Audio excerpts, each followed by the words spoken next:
En exclusivité dans Première, le casting flingueur des candidats. Le magazine demande aux présidentiables quel titre de film vous inspire vos adversaires. Les candidats jouent le jeu, au programme pique, humour et portrait au vitriol. Morceau choisi, Jean-Pierre Chevènement se voit qualifié de Napoléon.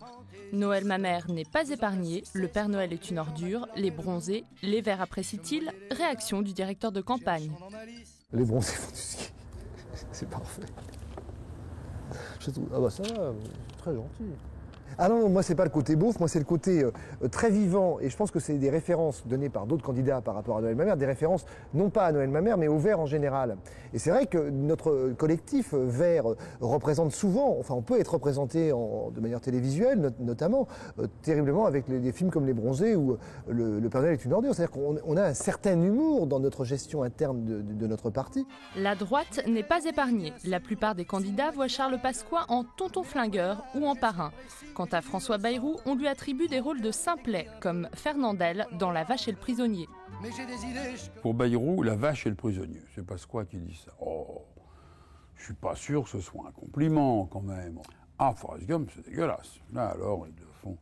Ça, c'est le coup des oreilles des guignols, n'est-ce pas? Ils le font passer pour le débile du quartier. Non, non, Bayrou n'est pas du tout débile. Le grand blond avec une chaussure noire, c'est la seule note d'humour dans un portrait de Lionel Jospin plutôt sévère. Grosse fatigue, à bout de souffle ou Titanic, ça ne fait pas rire tout le monde. Alain Madelin à bout de souffle. Bon, c'est drôle d'ailleurs, c'est quand même curieux, tous ces candidats à 0,5 ou 3%, même ceux qui pensaient en faire 15, et qui considèrent qu'il y a grosse fatigue, Titanic ou à bout de souffle, pour un candidat qui est pas si mal parti. Et en plus, alors vous m'aviez dit que c'était de l'humour, c'est pas de l'humour ça, hein. C'est vachement premier degré quand même, hein. La vérité si je mens, pour Sambric, t'as plus rien, la Dolce Vita, c'est de Jacques Chirac dont il s'agit. Les candidats insistent sur les affaires et la belle vie. Chirac est critiqué par la gauche, ses anciens amis comme Charles Pasqua ne l'épargnent pas non plus. Les dents de la mer.